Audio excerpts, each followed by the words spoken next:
welcome to Project Mule, or the Ford Mondeo ST220, which I'm sitting in now.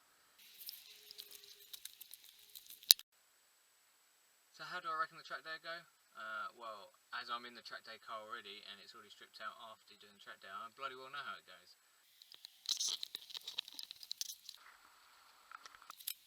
As you could probably see, the door cards are still on, but the interior is out mainly. We've got the centre console carpets out and all that. We fitted, well, they're temporarily fitted bucket seats at the moment, which we're sitting in. Nice, lovely Corbeau bucket seats here. Got for £120 a piece from Corbeau. Really, really good buy. Got the 4-point harnesses to go in as well, which you'll see in a project build very, very soon, I would like to think. Where are we going with the car next? Well, we've stripped out the interior, as you know. Once the bucket seats are fitted, that means the interior is lightened probably 60% of what it was before, and we're going to see on another track evening what the difference is in lap times and how it handles and what the performance is like. Does it pick up a bit quicker out of the corners because of the lightness? I think it'll be interesting. I'm not sure what it would be like. I'd like to think it'll be an improvement. Well, it should be an improvement with how light it is. So yeah, I'll keep you updated.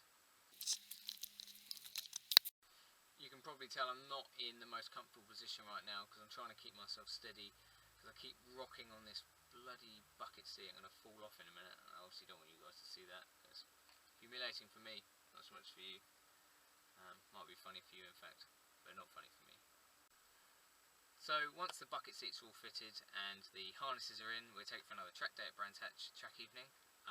We will then see how well it handles, how well it pulls out the corners and such likes. I've just farted, by the way, I hope you like that.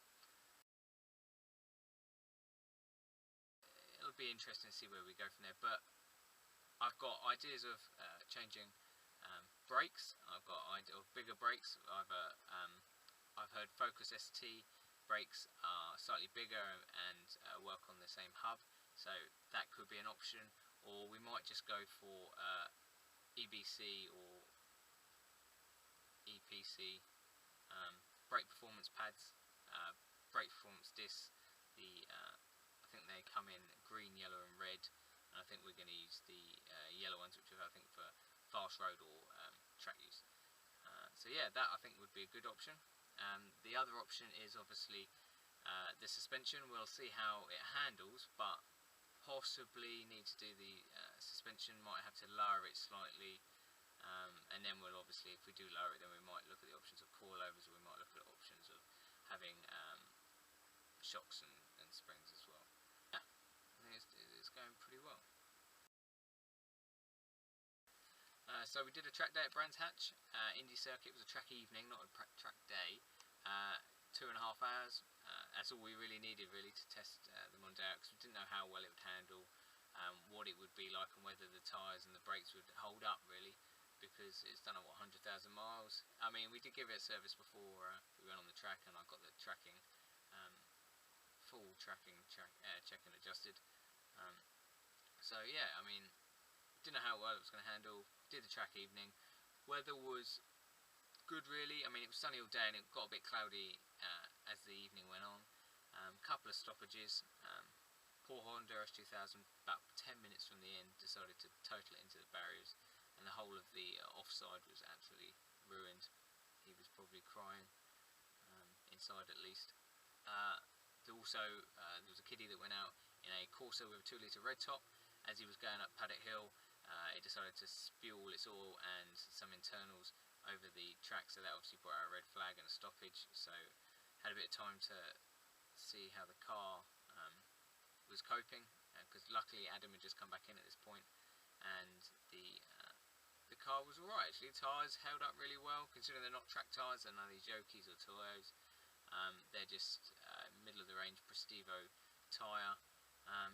And yeah, there was a bit of scrubbing on the edges, but nothing untoward.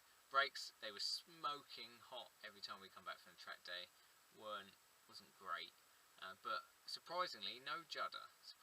But then Brands Hatch Indy Circuit isn't renowned for heavy braking apart from going into paddock and maybe coming up to clearways and druids obviously.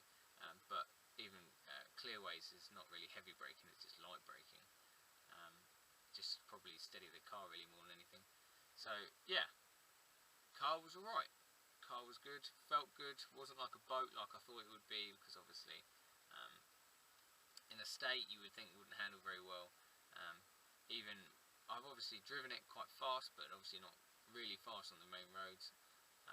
So it was quite interesting to see that the car held up and yeah, did alright.